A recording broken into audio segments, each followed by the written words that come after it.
اس کا دنیا کو کچھ بھی نہیں بتایا گیا۔ صحافی ڈینیل ہافسکر نے بہترین تحقیقاتی صحافت کے نتیجے میں ثابت کیا کہ ہائی جیکر محمد عطا نے ریاست الاباما کے میکسویل ایئر فورس بیس پر انٹرنیشنل آفیسرز اسکول میں تربیت حاصل کی تھی۔ محمد عطا کو کس نے امریکی فوجی اور انٹیلیجنس سہولیات اور اداروں تک رسائی دی تھی؟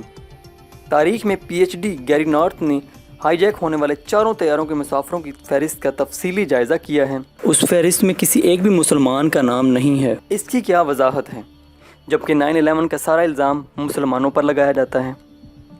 مائیکل روپرٹ نے سب سے پہلے اس بات کی نشاندہی کی کہ ستمبر 1 تا 10 2001 برطانیہ کے 23,000 فوجی عمان کی طرف رواں داواں تھے۔ یہ حرکت آپریشن سوئفٹ سورڈن کا حصہ تھی جس کا مقصد 4 برس پہلے تیار کیا گیا تھا۔ اس کے ساتھ ساتھ 2 امریکی طیارہ بردار جنگی بحری جہاز بھی خلیج میں پہنچ گئے تھے۔ ساتھ ہی ساتھ 17,000 امریکی فوجی مصر میں موجود نیٹو کے 23,000 فوجیوں سے جا ملے تھے۔ یہ آپریشن برائٹ سٹار کا حصہ تھے۔ 9/11 کے واقعے سے پہلے یہ تمام فوجیں افغانستان پر حملے کے لیے اپنی پوزیشنوں پر پہنچ چکی تھیں۔ کیا یہ اس لیے تھا کہ افغانستان پر حملے کا منصوبہ برسوں پہلے تیار کیا گیا تھا؟ ورلڈ ٹریڈ سینٹر کی عمارت جس انداز میں زمین بوس ہوئی تھی، اس کے بارے میں ماہرین نے کئی سوالات اٹھائے ہیں جن کا آج تک جواب نہیں دیا گیا۔ مثلاً جب یہ عمارت منہدم ہوئی تو اس کا بیشتر میٹیریل پاؤڈر میں تبدیل ہو گیا تھا۔ اس کی کیا وضاحت ہے؟ امریکی حکام کے بیان کے مطابق عمارت اس لیے گر پڑی کہ اس کے وسط میں نصب سٹیل کا وہ فریم جس پر مختلف فلور بیٹھے ہوئے تھے پگھل گئے تھے۔ ماہرین کے مطابق سٹیل کے پگھلنے کا درجہ حرارت تقریباً 1500 ڈگری سینٹی گریڈ ہوتا ہے۔ دوسری طرف تمام تجربات یہ بھی بتاتے ہیں کہ عمارتوں میں لگنے والی آگ کا درجہ حرارت کبھی بھی 400 ڈگری سینٹی گریڈ سے اوپر نہیں جاتا۔ پھر جہاز کے ٹکرانے سے لگنے والی آگ کے نتیجے میں عمارت کے وسط میں سٹیل کا فریم کیسے پگھل سکتا ہے؟ یہ بھی ایک سوچنے والی بات ہے۔ ماہرین کے مطابق WTC کے عین وسط میں سٹیل کے بہت سے راڈ عمودی کھڑے تھے جن سے جڑے ہوئے متوازی سٹیل فریم ہر فلور کا وزن سنبھالے ہوئے تھے۔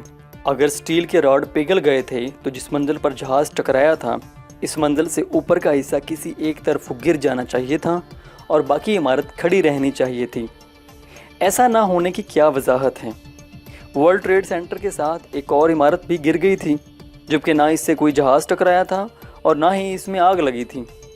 اس عمارت میں بہت سا اہم انٹیلیجنس ریکارڈ بھی موجود تھا جس میں امریکی خزانے سے لوٹے گئے کھربوں ڈالروں کے بارے میں تحقیقات سے متعلق دستاویزات بھی تھیں۔ یہ تمام دستاویزات ضائع ہو گئیں۔ اس عمارت کے گرنے کی کیا وضاحت ہے؟ پینٹاگون کو ٹکرانے والے جہاز کے پروں اور انجن کا ان تصاویر میں کہیں کوئی نشان نظر نہیں آتا جو حادثے کے بعد منظر عام پر پیش کی گئی تھیں۔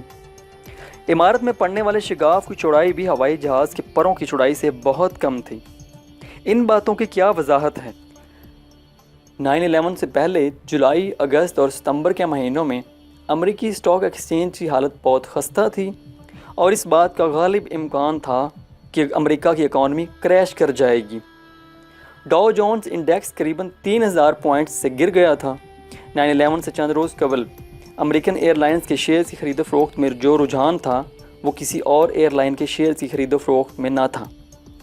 9/11 کے واقعے میں امریکن ایئر لائنز کے ہوائی جہاز ہائی جیک کیے گئے تھے جن کے نتیجے میں نامعلوم افراد نے بے پناہ منافع کمایا تھا، لیکن اس کی آج تک کوئی شناخت نہیں ہو سکی۔ ایسا کیوں ہے؟ بلکہ ایک کیس تو ایسا بھی تھا جس میں اپنا منافع لینے کے لیے کوئی بھی سامنے نہیں آیا۔